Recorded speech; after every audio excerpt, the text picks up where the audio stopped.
Je suis très heureux de la vidéo que vous allez suivre à l'instant parce qu'aujourd'hui, j'ai rencontré un des hommes qui inspire le plus sa génération entrepreneuriale. C'est quelqu'un qui est littéralement parti de rien, mais vraiment de rien du tout, comme vous allez le découvrir dans cette vidéo, et qui aujourd'hui a pu créer plus d'une quinzaine de centres commerciaux.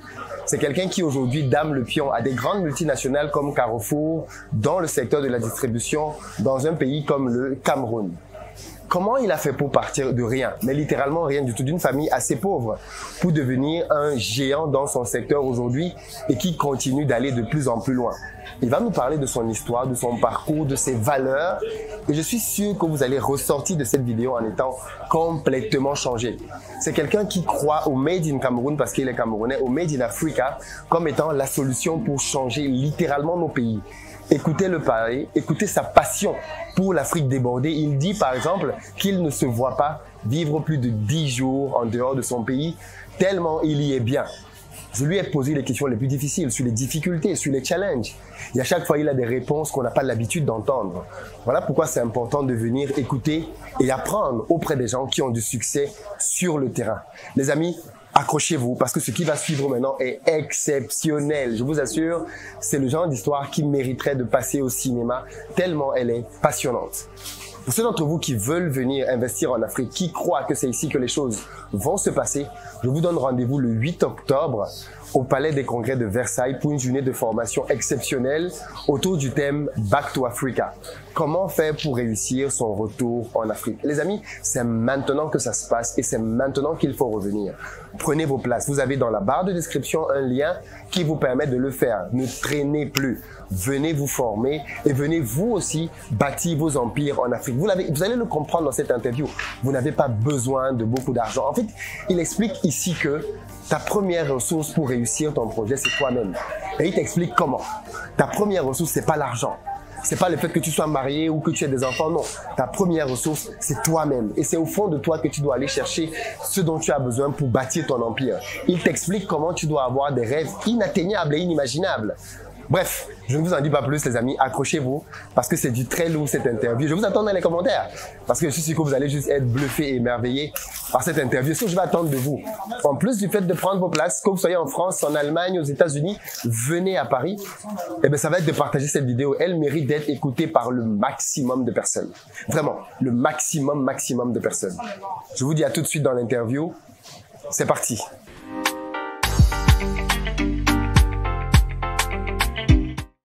Bonjour Philippe. Bonjour.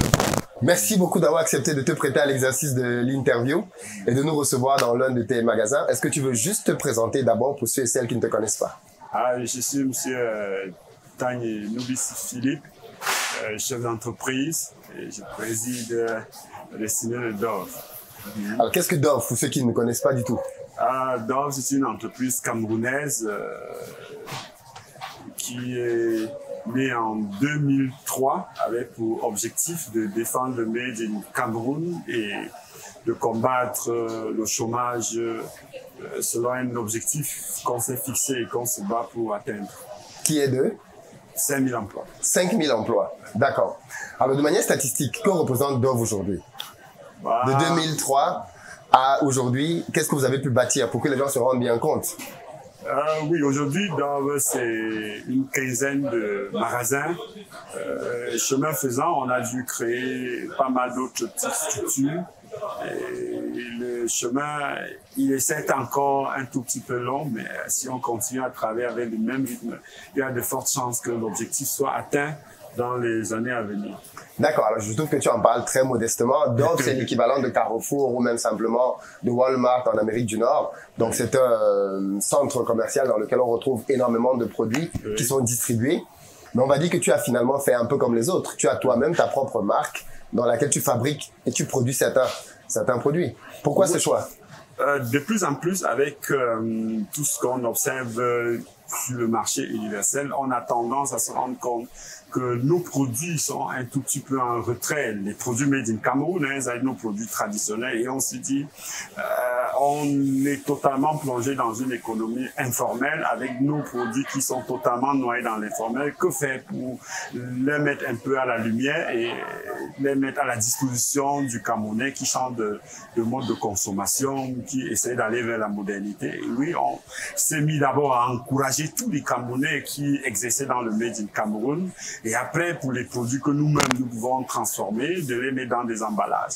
De les mettre dans des emballages, quelques-uns les transformer pour tout le temps élever le Made in Cameroun, mettre le Made in Cameroun à la lumière, quoi, tout faire pour que le Cameroun sorte des ténèbres. Parce que c'est ça le principal combat, c'est développer le Made in Cameroun et développer l'emploi. Pourquoi justement? Pourquoi c'est important le Made in Cameroun? Qu'est-ce que ça change? Je me suis rendu compte peut-être très tôt qu'en réalité, chercher l'argent était quelque chose d'un peu complexe et qu'il valait mieux résoudre un problème et que l'argent allait simplement venir. J'ai choisi de résoudre des problèmes et je pense jusqu'aujourd'hui ça avait beaucoup de succès qu'on avance. Le Made in Cameroun, c'est un problème, j'ai choisi de résoudre. L'emploi au Cameroun, c'est un problème. Mais qu'est-ce que ça change qu'il y ait du Made in Cameroun? Fondamentalement, les gens veulent consommer. Pourquoi est-ce que c'est important pour toi qu'on consomme des produits faits par des Camerounais ou du moins faits au Cameroun? Parce que tout le temps qu'on a consommé un produit camerounais, on a développé le Cameroun à travers ceux qui ont fabriquer ces produits, ceux qui les ont cultivés, ainsi de suite. Dès qu'on consomme chez vous, vous combattez sauvagement la crise, vous combattez le sous-emploi, vous combattez la pauvreté. Donc, il faut consommer nos produits. Donc, à travers nos produits, on développe simplement le Cameroun. Et c'est pour ça que je combats pour que ce soit que les produits camerounais soient au-devant de tout ce qu'on vend. Okay. Donc c'est ça la principale raison, c'est de combattre la crise, c'est de combattre le chômage, c'est de combattre, comment je vais dire, je vais pas utiliser le mot esclave, l'esclavagisme, mais dans tous les cas, dès qu'on consomme des produits que nous-mêmes avons fabriqués, on a commencé à voir la liberté. Tu es la meilleure personne pour répondre à cette question. On dit tous les jours que les Africains, les Camerounais ne font pas exception, préfèrent consommer des produits faits par des Européens ou des Américains. Est-ce que c'est vrai? Toi qui distribues les produits. Non, c'est pas vrai du tout. C'est pas vrai du tout. Si vous mettez les produits de votre terroir à la disposition du public, croyez-moi, ils consomment. Ils aiment leurs produits. Simplement, très souvent, leurs produits sont pas disponibles. Si vous mettez les produits devant eux, ils vont les consommer. Prenez par exemple le beignet haricot. Il y a moins de 15 ans, vous ne les trouviez pas dans les hôtels quand vous prenez votre petit déjeuner. Aujourd'hui, c'est le plat qui finit le premier dans tous les hôtels. Pourquoi? Parce que les gens se reconnaissent dans le beignet haricot. Simplement. Donc non, si vous développez vos produits, si vous les rendez disponibles, les gens vont les consommer. Maintenant, tous ceux qui interviennent, que ce soit le régulateur, que ce soit le fabricant, les consommateurs doivent comprendre l'importance de développer leurs propres produits. Parce que tant que vous consommez que les produits des autres, vous restez éternellement des esclaves. Que des esclaves. Parce que n'oubliez pas que derrière chaque produit consommé, il y a une chaîne derrière. Et il vaut mieux que cette chaîne soit les vôtres. Il vaut mieux que cette chaîne soit les vôtres. Le champ sur lequel on a cultivé, c'est le vôtre. La femme qui a cultivé, c'est votre sœur. Quel que soit l'endroit où elle se situe, c'est votre sœur. La machine qui a transformé, c'est la machine de votre frère ou je ne sais pas de qui. Donc, il faut absolument que notre chaîne soit développée. C'est une grosse chaîne de valeur. Si vous ne la développez pas, vous restez des esclaves. Si vous êtes concentré que sur les produits des autres, il n'y a aucune chance pour vous de vous développer. Il faut développer nos produits parce que même si ça se passe pas très bien au début, c'est en faisant qu'on avance. C'est en faisant, en acceptant nos erreurs qu'on devient bon. Donc, j'ai choisi de faire ce combat-là, ça je le mène, j'ai pas honte de le faire. Il faut mener ce combat-là parce que sans ça, il n'y a pas de possibilité d'avancer. Alors, moi je vais aller sur un sujet quand même important, celui de la concurrence. Oui. Aujourd'hui, en très peu de temps, finalement, tu t'es vraiment éparpillé dans la ville. Tout le monde connaît Dove, les supermarchés Dove. Comment tu vis la concurrence aujourd'hui des locaux, parce que tu n'es pas seul sur le plan national à avoir des centres commerciaux, et mais maintenant la concurrence même qui vient des filiales internationales comme Carrefour? Je le vis comme une bénédiction. Derrière chaque activité se cache une opportunité. En réalité, beaucoup de mes concurrents sont issus de moi. Beaucoup de concurrents ont flirté avec Dove et ont fini eux aussi par développer. Si vous prenez Yaoundé aujourd'hui avec 3-4 millions d'habitants, si vous avez 500 000 ou 1 million de consommateurs rationnels, ça justifie l'ouverture de 200 supermarchés.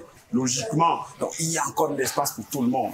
Et vous savez, c'est quand ces espaces s'ouvrent de plus en plus qu'on est capable de fabriquer les clients qui vont aller vers cette direction-là. Vous savez que très souvent, quand vous avez des clients qui ont été habitués à aller qu'au marché de Mokolo, je sais pas moi, ou encore, il faut encore leur démontrer qu'en venant acheter dans des espaces comme ceux-ci, ils sont gagnants parce que les prix sont totalement rationnels. On ne taxe pas à votre taille, à la qualité de la veste que vous avez portée, à votre voiture, non. C'est totalement rationnel. Vous arrivez, on a fixé un prix là pour tout le monde et forcément, les prix sont toujours plus bons, la qualité est toujours plus bonne, la quantité est toujours meilleure. Donc, c'est en ouvrant encore et encore qu'on va éduquer les gens à venir dans ces espaces-là qui leur offrent forcément que des choses qui sont très bonnes pour eux. Mais qu'est-ce que tu réponds aux gens qui disent, parce que je suis sûr que tu as déjà entendu ça, les supermarchés comme Dove tue le commerce de la petite maman qui est au marché? Du tout. Comment ça pourrait tuer le commerce de la petite maman qui est au marché? Parce que tantôt, j'ai dit que les produits camerounais que je développais, c'était pour son intérêt. Parce qu'elle a une chaîne de la distribution et j'ai besoin d'elle pour être à l'aise à mon niveau. Et quel que soit le cas, vous êtes allé en France, vous avez vu les marchés aux puces. C'est pas parce que les supermarchés, ils disent, ça va, depuis c'est pas combien d'années que ces petits commerces-là n'existent pas. Non, chacun aura sa place. Absolument, chacun a sa place. Il faut pas se décourager. Chacun doit continuer à faire ce qu'il a à faire parce que même moi-même, il m'arrive de garer tout de suite au bord de la roue là et de prendre, je sais pas moi quoi, une enveloppe. Je peux pas aller rapidement au supermarché et le faire en 5 secondes. Donc, tout le monde a sa place. Tout le monde doit continuer à faire ce qu'il a à faire et bien faire ce qu'il a à faire pour qu'on se développe. Donc, il faut pas se décourager. Tout le monde est à sa place. Tout le monde a sa place dans un système, dans un environnement comme le nôtre. Sinon, comme je vous disais tantôt, les petits commerces auraient déjà disparu, soit en France ou aux États-Unis, ça existe encore. Ça veut dire qu'en fait, tout le monde a sa place. Très bien. Du coup, Philippe, j'aimerais que l'on revienne un tout petit peu sur ton parcours quand même. On voit aujourd'hui quelqu'un qui est à la tête de ce que moi j'aime appeler un empire qui est en train de grandir. D'où tu viens, Philippe? D'où te vient cette passion pour l'entrepreneuriat? Est-ce que tu es né d'une famille dans laquelle finalement tes parents étaient entrepreneurs et ils t'ont inculqué ça très jeune? D'où te vient cette fibre entrepreneuriale? On va dire, je suis né dans le Mungo, en Konsamba. Je suis un gars de Konsamba. Et non, chez nous, personne n'était entrepreneur. Mon père était plutôt cultivateur. Et on va dire très tôt, j'ai été envoyé à l'ouest, chez ma tante. Et voilà, là-bas, il fallait se débrouiller pour manger. Absolument, si on a lâché, on ne se battait pas. Comme des grands fauves, on mangeait même pas. Donc, très tôt, j'étais amené à accompagner mes parents faire le petit commerce. 6 ans déjà, je les accompagnais faire le petit commerce. Et quelques années plus tard, je me suis retrouvé en Konsamba, presque dans des conditions similaires. Il fallait bagarrer pour manger, absolument. Il n'y avait pas de pitié, il fallait bagarrer pour manger. Et donc, 10 ans déjà, j'étais obligé de tout le temps aller bricoler, faire un peu de pouce pour gagner 100 francs, 200, 300. Donc, véritablement, j'ai commencé à pousser à 10 ans. C'est vrai, parce qu'il y a une légende qui dit que, justement, le PDG de Dove a été pousseur dans sa vie. Oui, ce n'est pas une légende, c'est vrai. Non, c'est vrai, absolument vrai. À 10 ans, j'ai poussé la première fois, j'étais en Konsamba, j'avais 10 ans exactement. Et donc, après un Konsamba, je me suis retrouvé à l'âge de, on va dire quoi, 13 ans et demi à Yaoundé. Et après un violent accident, 15 ans exactement, parce qu'il fallait à ce moment-là que moi-même, j'ai payé pour aller à l'école, j'ai dit non, qu'il fallait que je me lance dans la débrouillardise. Et ça, j'ai repris ce que je savais faire avant. Et je suis allé à Essence pousser exactement à l'âge de 16 ans. J'ai commencé à pousser à Essence à 16 ans. À 16 ans, tu as recommencé à pousser? Oui, j'ai recommencé à pousser. Et quelques mois après, je suis passé du pouce à sauveteur. J'ai quand même évolué un peu. Ce sont des instructions très camerounaises. Comment je peux définir un pousseur? On va mettre une image, vous allez voir ce que c'est qu'un pousseur. Voilà, c'est vraiment des métiers dans la société les plus bas. C'est vraiment des métiers les plus bas, des plus bas de l'échelle sociale dans nos pays. Et il a commencé par là. Qu'est-ce que tu as appris de ces moments, de ces métiers-là? Ça vous forge, ça vous forge. Si vous y êtes allé exactement pour résoudre un problème, ça vous apporte beaucoup. Ça fabrique votre corps, ça fabrique votre esprit. Vous avez quelque chose dans votre âme qu'on ne peut enseigner nulle part. Vous devez esquiver 200 pièges par jour pour vivre. Vous devez esquiver des choses terribles, épouvantables pour vivre. Et quand vous ressortez de là, quand vous avez la grâce de ressortir là, vivant avec tous les membres sur vous, avec tous vos membres complets, vous avez vraiment accumulé beaucoup d'expérience pour affronter le futur. Et c'est pour ça qu'après le pouce, j'ai fait la sauvette, toujours à Essos. Mon premier contact sauvette, c'était à Essos. À Essos, exactement, à peu près là où Dove Essos est bâti aujourd'hui. J'ai commencé à faire aussi la sauvette là-bas. Quelques années après, c'est vrai, j'ai un peu fait les machines à sous. C'est même à ce niveau que j'ai fait la première faillite, quand j'ai fait les machines à sous. Mais quelques temps après, 93, fin 93, j'ouvre ma première boutique à Elikjoa. À Elikjoa, exactement, chez l'Elikjoa, là. Le premier conteneur qui était installé là-bas, c'est nous qui l'avons installé. J'ouvre ma première boutique là-bas. Et 94, fin 94, une casse, le délégué du gouvernement estime que c'est sale, on nous détruit totalement. J'ouvre un autre à Coleton, en 94. J'ouvre un autre, je repars au marché de l'Elikjoa en 94. J'ouvre un autre, donc là j'ai deux boutiques. Sauf qu'après celle de l'Elikjoa aussi, on la casse encore. Et c'est comme ça que je me suis retrouvé au marché central. Au marché central, là-bas, j'ai eu une bonne boutique. Celle-là, on n'a jamais cassé. J'ai eu une bonne boutique. Et quelques temps après, j'ai ouvert encore une autre boutique à Mukolo. Et c'est à Mukolo que j'ai subi le plus de casses parce qu'en l'espace de 3 ans, on m'a cassé 3 fois. L'administration, avec le délégué du gouvernement, m'a cassé 3 fois. Et donc, après, ça se stabilise quand même un tout petit peu. Et pendant mon commerce, je découvre les supermarchés. Et je choisis de temps en temps, parce que là, je suis déjà dans le cosmétique. De 93 jusqu'à l'ouverture des supermarchés, j'ai fait le cosmétique, parfumerie fraîcheur. J'ai fait le cosmétique et donc j'entre en contact avec les supermarchés et de temps en temps, je vais livrer des petits trucs là-bas. Je les aide à organiser leurs rayons parce que je maîtrisais bien le cosmétique.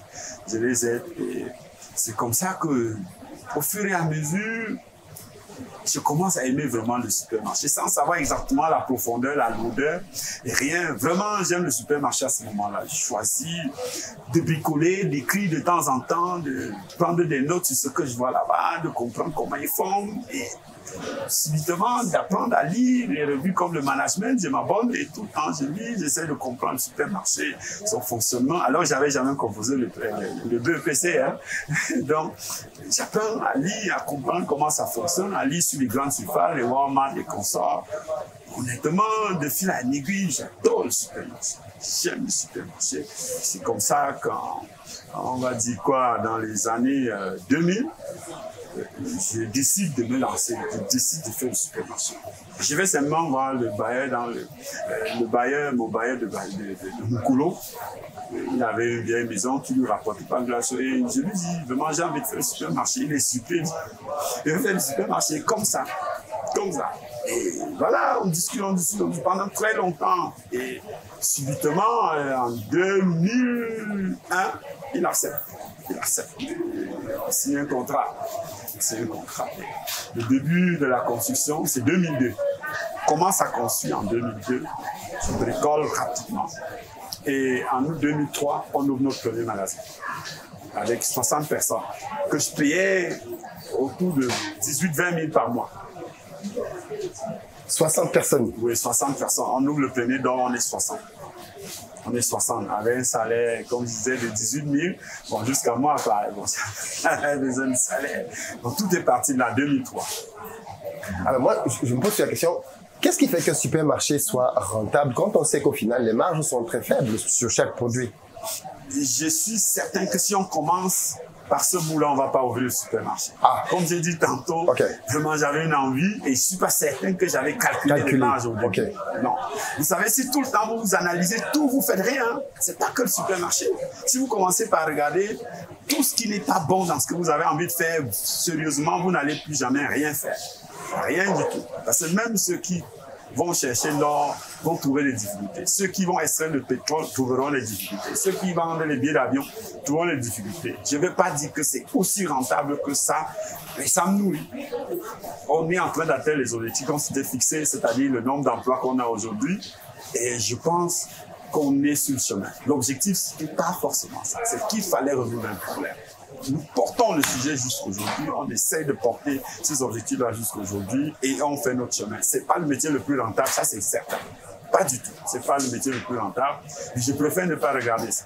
Mais est-ce que tu ne fais pas un peu comme Mac une stratégie dans laquelle finalement c'est de l'immobilier que tu fais aussi, puisque partout où tu t'implantes, toi par exemple, tu construis. Le supermarché marche avec l'immobilier. Dans tous les cas, ça rime avec l'immobilier.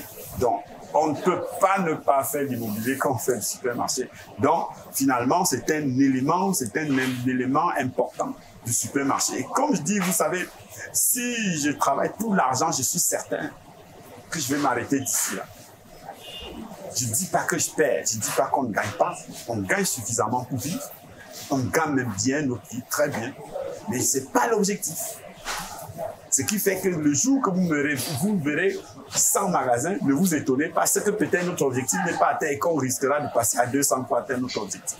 Le jour qu'on vous annonce que nous avons 100 milliards, ne vous étonnez pas qu'on soit encore travaillé parce que peut-être on n'aura pas encore atteint notre objectif. C'est-à-dire que les gens verraient qu'on a 100 milliards, peut-être qu'on a 500 bâtiments, mais on sera peut-être encore travaillé parce qu'on n'aura pas atteint notre objectif. Donc l'objectif, c'est pas l'argent en lui-même, même comme en suivant notre objectif, l'argent lui vient. Il vient absolument, parce qu'on ne peut pas dire qu'on fait ça pour rien. Il vient absolument, mais l'objectif est ailleurs. C'est de développer les emplois et de développer le Belge du Cameroun. Voilà nos principaux objectifs. Il y a une question qui revient très souvent quand je fais des interviews, parce que pour les jeunes, c'est très important de comprendre ça, c'est le financement. Oui. Comment tu fais, toi qui au début fais du pouce, pour financer ta croissance à chaque étape? Est-ce que c'est toujours en fonds propres ou alors tu as eu recours à des amis, des prêts? Comment tu fais pour passer du gars qui pousse, qui a peut-être sa petite épargne, à celui qui construit son premier centre commercial, ainsi de suite? Comment tu finances? Il faut dire, effectivement, j'ai utilisé le moyen qui, selon moi, est le plus efficace. On a utilisé ça pour se financer. Et on a d'abord utilisé ce qu'on avait en nous, ce que Dieu avait mis en nous. On a travaillé nous-mêmes pour avoir le premier 5 francs. Et c'est à travers le premier 5 francs que les gens vous font confiance. Jusqu'aujourd'hui, c'est tout ce qu'on a fait. On n'a pas fait le miracle, on n'a pas dessiné un projet, on a dit si les gens n'apportent pas des investissements, on ne va pas faire. Non, on s'est lancé dans le mode de grande D, la débrouillardise. On a utilisé tous les moyens en notre possession qui existaient en nous, c'est-à-dire travailler simplement parce que nous sommes dotés de richesses. Et au fur et à mesure que vous avancez, les gens vous suivent. Les gens vous suivent. Aujourd'hui, on peut lever des milliards. Logiquement, on peut lever beaucoup de milliards. Mais au début, c'est pas possible. Le premier d'or, on a eu un crédit de combien? De 40 millions. Mais on l'a eu presque le jour qu'on ouvrait. Personne ne nous a pris au début. Personne. Personne. Donc, il ne faut pas arriver, il ne faut pas croire que vous allez vous lever, porter un beau sar et déboucher dans une banque et dire donnez-moi l'argent. Non, c'est des commerçants. C'est des commerçants et qui veulent vendre à qui peut rembourser. Ils veulent s'assurer que vous-même vous avez quelque chose pour vous donner quelque chose. Ne croyez pas que vous venez comme ça et vos beaux yeux vous donnent. Non, vous devez d'abord travailler pour attirer l'argent. L'argent, il est là, pourtant. Il est là, l'argent est partout, il y en a énormément. Maintenant, comment vous l'attirez? Ce que vous devez déjà avoir quelque chose pour qu'il vienne. Si vous avez quelque chose, on vous le donne. Mais en fait, on vous le donne pour résoudre un problème aussi. On vous le donne pas pour manger. C'est-à-dire que si vous venez chez un banquier, il dit je veux l'argent pour aller boire la bière. Quoi, moi, il ne va pas vous donner. Mais si vous venez chez un banquier, il dit je vais résoudre le problème du Cameroun.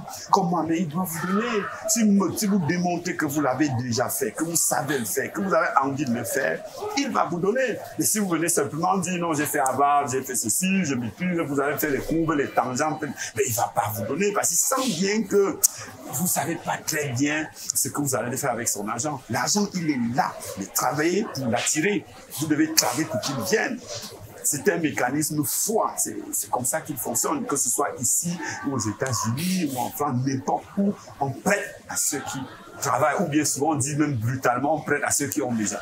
Si vous n'avez rien, on ne vous prête pas. Et c'est comme ça que progressivement, on a commencé à nous faire confiance. C'est pas parce qu'au début, on nous a fait confiance et découragé. Non. C'est pas pour ça qu'on s'est découragé. On a continué à travailler. Et au bout d'un certain temps, les gens qui ne croyaient pas en nous ont commencé à croire en nous. Parce que si au premier magasin, on vous dit non, vous êtes même des Noirs, et c'est les Noirs font le supermarché. Vous sortez d'où, vous croyez que vous allez tenir, vous n'allez pas tenir, c'est des affaires des Blancs. Et que vous découragez, c'est terminé. Mais si après 3 magasins, vous démontrez que non, j'aime ce machin, je sais le faire, j'ai envie de le faire, il y a même des idées derrière, les gens vous font confiance. Les gens donnent à ceux qui ont. Et les gens doivent se battre pour commencer à avoir quelque chose avant de demander qu'on leur donne quelque chose. Si vous n'avez vous-même rien, le risque qu'on ne vous donne rien est très élevé. Mais si vous avez déjà quelque chose, le risque qu'on vous donne quelque chose est aussi très élevé. Donc, il faut travailler avec ce que vous avez. Il faut développer toutes vos potentialités. Et l'argent vient de... L'argent, il y en a beaucoup. Il y en a beaucoup partout dans le monde. C'est un instrument, hein, l'argent. C'est un instrument, c'est un instrument, c'est pas une fin. Donc, il y a des gens qui ne vendent que l'argent. Oui. Attendez, ils ne vendent pas l'argent à n'importe qui. Ils vendent l'argent à celui qui a les garanties de les acheter. C'est des vendeurs, il y a les vendeurs d'argent. Il y en a beaucoup. Donc chacun doit travailler pour atteindre le niveau où on peut lui faire confiance. On peut lui vendre l'argent sans risque. Et si on flaire que vous portez le risque en vous, on ne va pas vous vendre l'argent. Du coup, tu as répondu à la question que je voulais te demander. Après, quel conseil tu donnerais à un jeune ou même un moins jeune qui veut se lancer et qui a pour principal blocage l'absence de capital? Parce que beaucoup de jeunes disent ça. Je veux me lancer, mais je n'ai pas les fonds. Je n'ai pas l'argent. Non, tous ceux qui veulent se lancer doivent se lancer. Ils doivent se lancer. Parce que le premier capital, c'est lui. Ouais. Le premier capital, c'est que lui-même ait son idée. Parce que très souvent, prenez par exemple, vous avez quelqu'un qui bâtit sa stratégie en 30% et qui attend de penser à tout le risque en 30%. Il ne lui laisse que 40% pour mettre en application tout ce qu'il a pensé. Imaginez l'autre qui prend 30% et malgré les risques, il se lance. Lui, un beau matin, il va arriver. Donc, il faut vous lancer. Les jeunes doivent apprendre, quand ils ont fini de penser quelque chose à minuit, de le lancer à 7 heures. Et avec... Exécuter. Ils doivent se lancer dans l'exécution. Les jeunes ont peur. Les gens ils sont peur. Ils sont bloqués par la peur. Ils ne veulent rien faire. Ils ne veulent pas courir de risque. Mais vous n'allez pas atteindre vous n'atteindrez aucun objectif si vous refusez de courir le moindre risque. Il faut courir les risques. Il faut accepter de vous lancer avec ce que vous avez. Tous les jeunes qui vous disent qu'ils ne peuvent pas se lancer, faute de capital, faute de capitaux, ont quand même un téléphone Android qui coûte 200 000. Qui coûte 200 000. Alors que je démontre qu'on peut se lancer avec rien du tout, il a quand même 200 000 entre les mains. Il a fait comment pour avoir les 200 000? Et tous les jeunes l'ont. Mais il peut le solder rapidement et avec 200 000, c'est un beau capital pour se lancer. Dans quel que soit le domaine. Avec 200 000, vous pouvez commencer et devenir fabricant de voitures. Et si vous croyez quand même que pour vendre quelques pneus, là, on a besoin de plus de 200 000, est-ce qu'on peut commencer à vendre les pneus de 200 000 et au bout de 10 ans être en train de penser devenir fabricant de voitures industrielles? Mais oui. Mais oui. Donc, il vend son téléphone tout de suite. Ça lui produira le capital nécessaire pour se lancer dans l'industrie. À travers juste ça. Parce que la preuve, je vous dis que moi, j'avais rien. Parce que le pouce même que je poussais, je le loue à 250 francs par jour. Je le loue à 250 francs par jour. Vous l'avez vu attaché derrière mon vélo. Oui. Je le loue à 250 francs par jour. Et le soir, quand j'avais travaillé 500, 700, je partais de 250. Et je gardais 250 ou les 500. Et c'était suffisant. Sauf que combien de personnes peuvent gagner les 500 et les garder sans les manger immédiatement? Parce que pendant, à la fois, ils vont vous dire, on n'a rien, on attend l'argent, mais à la fois, tous les jours, ils dépensent 3 000. 3 000, c'est un beau capital. C'est un gros capital. Ça, croyez-moi, hier, j'ai vécu une histoire ici même d'une jeune enfant qui a trouvé le travail ici même, il y a moins de 3 ans, qui est venue me demander les conseils et je lui ai fait un petit bricole sur un petit format et je lui ai dit, voilà comment tu procèdes. Elle n'a pas encore 100 000 de salaire, cette personne-là. Et hier, il est venu m'annoncer que décembre, il allait fêter son premier million en banque, en respectant juste les consignes que je lui avais données. Il est venu me dire, patron, en décembre, je fête mon premier million, j'ai seulement fait ce que vous m'avez demandé. Il ne touche pas encore 100 000. Pas encore 100 000. L'autre jour, je disais encore aux enfants, mais avant de venir trouver le travail, ici, vous gagnez combien avant? Ils m'ont tous dit 0. Je leur ai dit, ça veut dire que même avoir le travail ici, même sans salaire, c'est déjà beaucoup. Vous sortez déjà de la maison. En considérant même que ce n'est que l'école, vous partez à l'école gratuitement. Maintenant, si on augmente votre salaire, c'est pire, c'est mieux qu'un bonus. C'est beaucoup mieux qu'un bonus. Donc, conséquence, vous pouvez, si vous êtes dû tout économiser, ou bien au bas, moi, économiser les 50%. Parce que vous pouvez dire, mais hier, j'avais rien du tout. Aujourd'hui, j'ai quand même ce peu-là. Je peux donc économiser la moitié. Vous pouvez le faire. Parce que très souvent, Tout le monde veut avoir quelque chose, mais personne ne veut se sacrifier. Et donc les jeunes doivent accepter le sacrifice. Ils doivent vivre avec le sacrifice. Ils doivent vivre avec les difficultés. Ils doivent accepter les plus petites difficultés. Alors, la majorité des jeunes ne veulent plus souffrir. Ils ne veulent pas souffrir. Ils ne veulent pas tenir un tout petit peu. Il faut attendre parce que vous voyez, quand vous venez à m'interviewer, là, certains ils vont dire, oh, il a ma taille, il a mon poids, il est jeune et ainsi de suite. Il faut bien leur rappeler que c'est plus de 30 ans. C'est beaucoup plus de 30 ans. Ouais. Et que s'ils veulent exactement être où je suis, c'est facile. Qu'ils suivent juste mon parcours et traversent toutes les étapes sans essayer de griller. Simplement, qu'ils fassent traverser les mêmes étapes sans essayer de griller et forcément, ils ont beaucoup de faire même mieux que moi. Parce qu'il n'y a pas longtemps, il n'y avait pas Internet. Ouais. Il fallait que je sois à Douala, il fallait que j'aille à Kumba, il fallait que j'aille à Paris, il fallait. Aujourd'hui, je peux rester sur 2 ans, téléphone, Internet, j'ai mon conteneur, je peux envoyer quelqu'un à Douala sans bouger. Donc, ils auront la chance d'arriver un peu plus vite que moi, mais de supporter les sacrifices que j'ai moi-même supportés. Pourquoi ils ne veulent pas? Parce qu'hier, par exemple, j'ai interviewé un jeune qui avait eu une bourse pour aller faire le basketball aux Philippines, je crois. Et avec le Covid, il est revenu ici avec en poche 2 téléphones Apple et 3 écouteurs. Aujourd'hui, il a 4 ou 5 boutiques remplies de téléphones et il nous dit que tous ses clients, ce sont des petits jeunes qui viennent acheter des téléphones à 800 000, 900 000, 1 million. Et lui-même, il se demande où ils prennent l'argent. Pour revenir un peu à ce que tu disais, il est venu avec rien du tout, mais j'ai l'impression que tous ceux qui réussissent au final reviennent à la même chose, c'est la discipline personnelle. Bien sûr, la discipline c'est la clé. Vous n'êtes pas discipliné, vous ferez rien. L'autodiscipline, vous n'êtes pas discipliné, vous êtes perdu. En fait, il faut dire que les raisons pour lesquelles ils ne font pas sont nombreuses. De mon point de vue, ils souffrent de nous les adultes qui n'avons pas tracé le chemin. Parce que nous sommes aussi leur problème. Nous ne devons pas tout le temps fuir nos responsabilités. Les parents sont les problèmes des jeunes. Parce que leur premier malheur, c'est le système éducatif. Le système éducatif les a broyés, les a fait beaucoup de dégâts. Le diplôme est nocif en fait. Le diplôme est nocif. Et donc, on a chanté pendant très longtemps que diplôme équivalait à. On ne leur a jamais dit que compétence équivalait à. Ouais. Que capacité équivalait à. On ne leur a pas dit ça. On a dit diplôme équivalait à. Et aujourd'hui, ils ne vont même pas apprendre, ils ne vont pas s'éduquer, ils vont chercher que le diplôme. Et donc, ce diplôme est devenu un vice violent. Il est dangereux le diplôme. Est-ce que c'est eux qui ont mis en place ce système? Non, c'est nous. Donc, il faut aujourd'hui les désinitialiser et les réinitialiser. Et c'est pour ça que vous allez voir la majorité des jeunes qui se lancent et qui s'en sortent. C'est ceux qui n'ont pas très souvent suivi le cursus académique que nous avons là. Vous allez voir, c'est des gens qui ont eu à se frotter à la vie réelle beaucoup plus tôt. Des gens me disent souvent, non, M. Tagne, vous devez, je dis non, vraiment, je ne mérite rien pour que quelqu'un d'autre. Rien du tout. En fait, j'ai eu plutôt beaucoup de chance. Dieu m'a écarté de ce chemin-là beaucoup trop tôt par rapport aux autres. Simplement.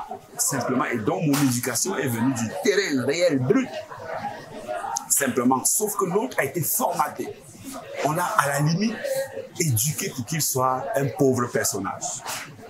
On lui a dit la richesse n'était pas bonne. On lui a dit l'argent, c'est pas bien. On est même allé jusqu'à dire heureux les pauvres quand ils seront heureux. On leur a dit des choses terribles.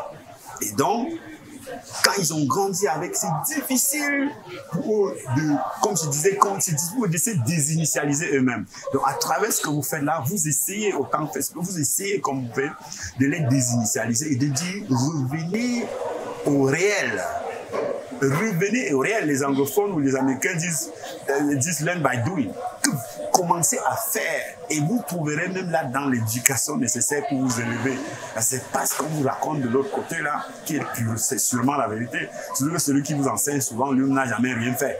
Donc revenez sur le terrain, touchez le terrain et quand vous avez la chance de touchez-le véritablement et vous allez vous élever. Donc honnêtement, ils n'auront pas la discipline nécessaire, ils n'auront pas le bonheur s'ils ne reviennent pas à la réalité. Et vraiment, un des conseils que je donne, c'est que si quelqu'un a son enfant, qu'il ne l'abandonne pas à l'éducation conventionnelle, que lui-même prenne en charge l'éducation de son enfant. Parce que l'éducation conventionnelle montre beaucoup trop de limites, beaucoup trop de limites. Là, je les reçois là et croyez-moi, c'est difficile, c'est très difficile.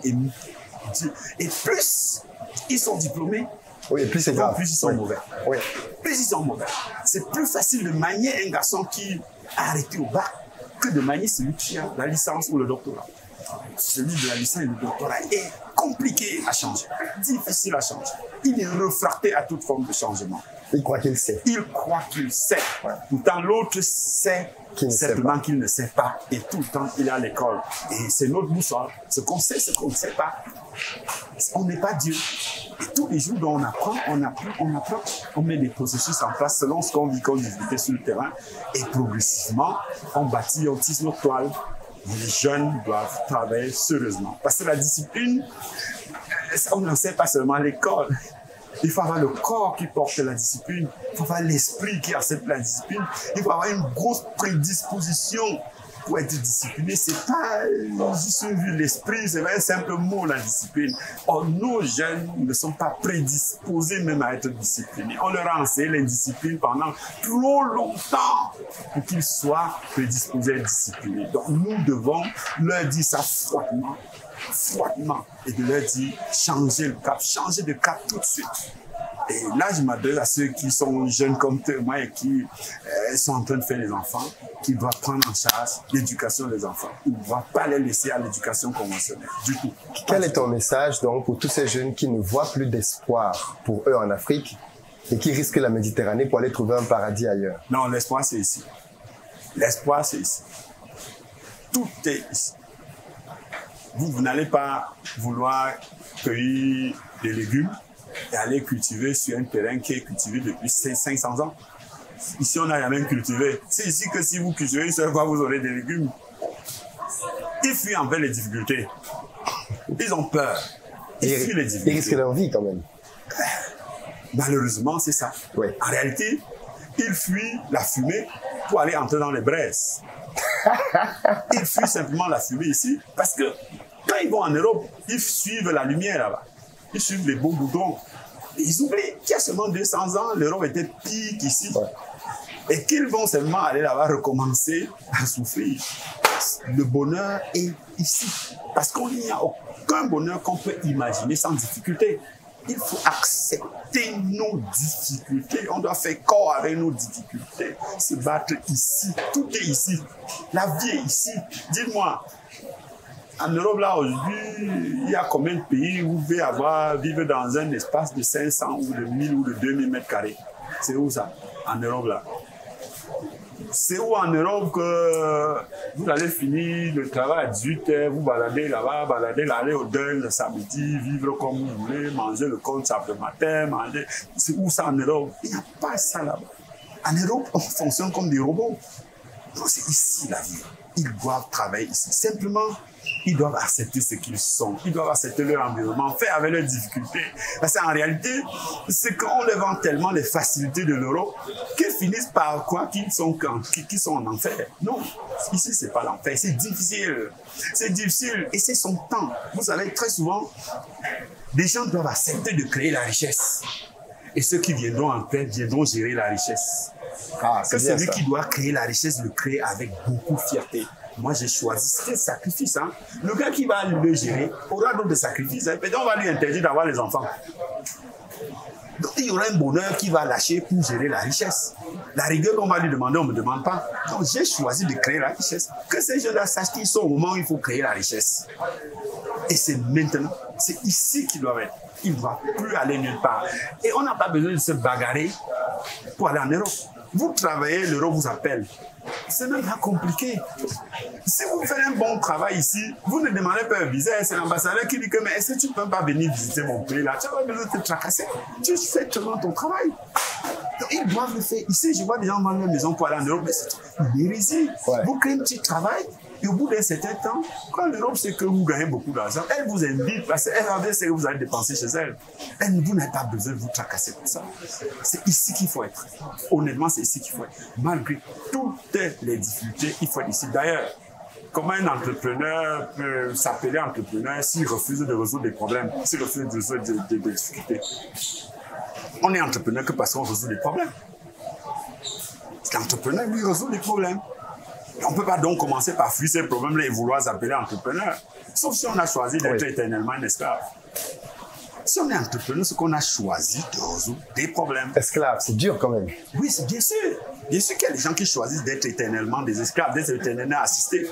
Parce que c'est un Dieu, ceux qui fuient là veulent être assistés au fond. Ils veulent jouir de la lumière, ils veulent profiter de la lumière sans rien apporter. Ils veulent marcher sur un beau goudron sans rien apporter. Mais il faut choisir plutôt de construire le goudron. Excellent. Et si tu choisis de construire le goudron, c'est encore plus honorable de dire que c'est mon goudron. C'est encore plus honorable de dire que oh, cette lumière-là, c'est moi qui l'ai créée. Il faut apporter la lumière au lieu de vivre la lumière. Tout le temps, si on vous donne, vous avez un esclave. Il faut donner. Il faut choisir d'être le donneur, pas d'être celui qui reçoit. Et donc, nous devons enseigner à nos jeunes que non, mettez-vous dans la position de celui qui donne. Ne soyez pas ceux qui reçoivent tout le temps. Parce que tous ceux qui disent qu'ils vous donnent tout le temps, là, ne vous aiment pas beaucoup. Si on vous donne tout le temps, ce qu'on a envie de vous maintenir comme un esclave. Choisissez d'être ceux qui apportent. Et si vous choisissez d'être ceux qui apportent, vous ne pleurnichez pas trop.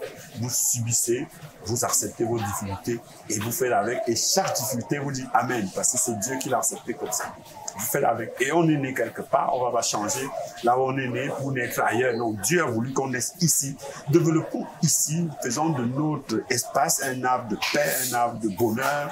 Et comme ça, on va vivre des jours très heureux, très heureux. Honnêtement, je ne sais même pas comment je peux vivre en dehors du Cameroun 10 jours, hein, je ne sais pas.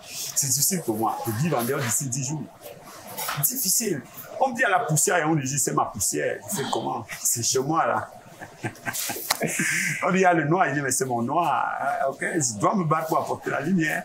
Ok, je dois me battre pour éliminer la poussière. Tous les jeunes doivent se comporter comme ça. Tout le monde doit intégrer dans sa façon de penser qu'en réalité, il n'y a pas de difficulté. Les difficultés, non. Des petites épreuves que Dieu met devant vous pour vous montrer le chemin. Simplement. Il faut perdre de vue que difficile, c'est difficulté. Il faut abandonner le mot difficulté. C'est comme le Satan, hein. Difficulté là, c'est comme Satan. Il ne faut pas parler de lui. Il ne faut pas parler des choses, des choses négatives. Il faut voir tout positif, tout positif, tout positif. Et intégrer que vous êtes né quelque part. Il faut devenir. C'est votre destin. C'est vous. Vous-même, vous fuyez quand même. Parce que vous allez là-bas et le blanc dit c'est un noir. Vous faites comment? Vous coupez votre peau, vous changez aussi. Parce le que racisme. Vous acceptez que je suis un noir et fier de l'être. Point barre. Je suis un noir et heureux de l'être. Je suis content d'être. D'accord? Et vous avez vu que je regrette d'avoir pas fait le BPC. Je n'ai pas fait le BPC. Je suis heureux de l'avoir pas fait. Si je l'avais fait, peut-être que je serais aussi docteur, bavardeur quelque part. OK? Je suis content, donc j'accepte ma situation. Et une des choses, c'est d'accepter ce qu'on est. Vous ne pouvez pas tout le temps vous renier, vous fuir et espérer le bonheur. C'est pas possible. Okay. Alors, on arrive à la fin de cette interview. Toi qui as plus de 30 ans d'expérience entrepreneuriale, qui a des résultats concrets, qu'on pourrait même qualifier de succès, est-ce que tu pourrais nous dire 2-3 choses auxquelles toute personne qui veut se lancer dans l'entrepreneuriat devrait se préparer? C'est-à-dire de se dire, ça, je vais être confronté à ça. Tu as beaucoup parlé des difficultés, mais de manière concrète, est-ce que tu peux en illustrer quelques-unes en te disant, dans ton parcours entrepreneurial, tu vas être confronté à ça? Je ne sais pas, ça peut être de la trahison, ça peut être... Non, il va être confronté à la réussite. Je demande à tous ceux qui veulent se lancer de rêver de la réussite simplement, simplement. Vous savez, Dieu a fait le jour et la nuit. Il a fait la vie et la mort. Tout est son contraire. À la limite, il y a tout un qui est bon et l'autre qui est noir. Est-ce qu'il y a une seule personne d'entre nous qui va répondre à la question de est-ce qu'il va mourir par la négative? Nous allons tous mourir. Et selon moi, le seul moyen de combattre la mort, c'est de vivre. C'est de profiter de la vie. Tout le temps, c'est de vivre, c'est de produire. Et donc, je conseille à tous ceux qui vont se lancer demain de penser à une seule chose, la réussite. Juste la réussite. De se dire seulement on va réussir. Il n'y a pas d'échec possible. Parce que toutes les difficultés qu'ils vont rencontrer sur la route, il faut qu'ils utilisent même ça encore comme moyen. Parce que tout le temps que Dieu te dit va à Bafoussa, et que tu commences à dire, il y avait eu un accident au bas là, je fais comment? Après, il y a eu un autre, après, il y a un autre à Bafia. Tu vois très bien qu'au bout de 3 heures de raisonnement, il annule. Oui. Alors, si l'autre a décollé, il a dit, je vais à Bafoussam, point barre. Si au bas là, il trouve un obstacle, la route s'est coupée, il va chercher les troncs d'arbre et lancer dessus et traverser. Si à Bavé un autre obstacle, il va rentrer en brousse, tourner et continuer sa route. Donc, c'est l'objectif seul qui compte. Les difficultés, eux, ne comptent pas du tout. Il ne faut pas regarder les difficultés. Il ne faut pas regarder ce à quoi on sera confronté. Ce à quoi on sera confronté, c'est qu'on va réussir. C'est qu'on va danser, on va fêter sa réussite. Qu'on ne regarde pas les difficultés. Parce que tout le temps, même si vous rencontrez une difficulté, ce que Dieu l'a voulu, je suis très croyant. Hein. Si moi de parler de Dieu tout le temps, parce que des gens peuvent être choqués que je cite Dieu tout le temps. J'estime qu'il est l'être suprême et que sans lui, rien n'est possible. Donc tout le temps qu'il va mettre une petite difficulté sur votre route, c'est qu'il veut que vous changez de cap. Parce que je viens de dire que j'avais arrêté l'école sans composer le BPC. Mais croyez-moi, au début, ce n'est pas totalement ma volonté. Parce que l'accident que je fais, qui m'éloigne totalement de l'école quand je casse ces 3 fractures au pied gauche. C'était le deuxième en fait. Quand je parle d'un consent Bafou ici, c'est que j'ai déjà fait un premier, j'ai broyé la main.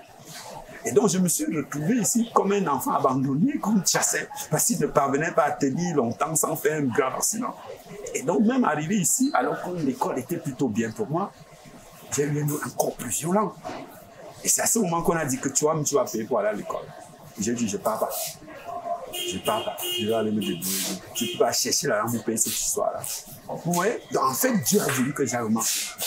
Et j'ai accepté. Donc, si pendant votre parcours, vous avez une difficulté, considérez que Dieu vous parle. Acceptez que Dieu vous parle. Quand on m'a cassé à Eligjoa, je me suis retrouvé en Colleton.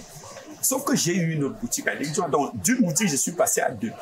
C'est quand on me casse, quand on m'a cassé chez Eligjoa, je suis reparti, je suis allé à Eligjoa de l'autre côté. C'est quand on me recasse à Eligjoa en haut que je me retrouve au marché central. À chaque fois qu'on m'a détruit, j'ai réalisé quelque chose de plus fort encore. Et c'est comme ça que je me suis retrouvé à mon collège. Donc, tu vois, en fait, toutes ces difficultés-là m'ont plutôt renforcé. C'est un accident qui m'a totalement balayé de l'école. D'accord? Et c'est d'autres accidents qui m'ont poussé jusqu'au supermarché. Aujourd'hui, après quelques années, avec la capacité d'analyser, je me dis, waouh, le Seigneur est puissant. Quand il veut que tu fasses quelque chose, il te pousse, sauf que tu peux résister. Si tu résistes, il va t'abandonner. Tu seras comme il veut, comme tu as voulu être, mais tu ne seras pas comme il a voulu que tu sois. Et donc, nous devons accepter nos difficultés comme étant même une conversation avec le Seigneur qui dit, faites aller de ce côté. Mais si tout le temps, on pense qu'une difficulté, c'est la fin du monde, mais on est mal parti. Donc, tous ces jeunes, je leur dis, quand vous lancez, pensez réussite, rêvez réussite, travaillez pour réussir, et rien de plus. Il n'y a pas d'échec possible. Même si ça s'arrête, ce que Dieu a voulu que ça s'arrête, dis-lui encore merci. Il n'y a pas d'échec possible. Ne pensez pas à l'échec. Sortez de chez vous confiant, dites-vous ça va marcher. Parce que ça ne marche pas avec vous, parce que vous avez fait quoi? Si vous avez bien fait, vous n'avez pas volé, pourquoi ça ne marcherait pas? Pourquoi ça ne marcherait pas? Ça devrait seulement marcher. Tu es un optimiste. Pour que ça marche, soyez totalement optimiste. Pas de pessimisme dans votre façon de faire.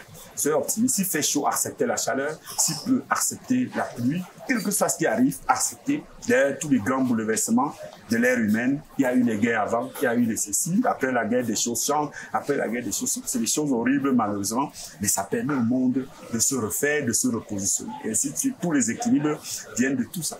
Et je pense que les jeunes doivent intégrer ça. Les jeunes doivent travailler pour que ça se fasse. Tout ça. Dès qu'on se lance, l'objectif c'est réussir.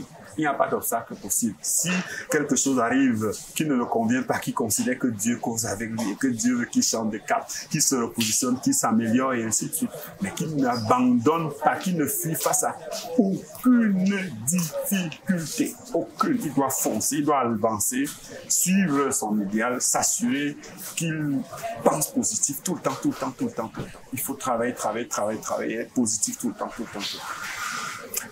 Merci beaucoup Philippe, ce fut extrêmement riche. Tu as pratiquement donné le mot de la fin. Est-ce que tu veux dire quelque chose en conclusion à ceux qui nous ont suivis?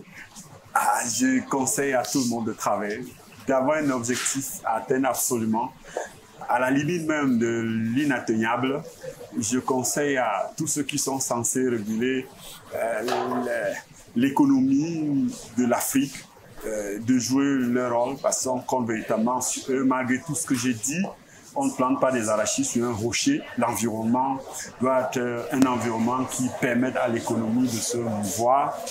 Véritablement, il faut qu'ils intègrent que sans eux, rien de grand ne sera possible. Ils ont eu le don d'être à la tête de nos États, de réguler nos États, qu'ils sachent très bien qu'ils tiennent entre leurs mains l'environnement et dont on a besoin pour que l'économie bouge et tire définitivement l'Afrique vers le haut. Je conseille à tous les jeunes Africains de vivre le travail, de chanter travail, de travailler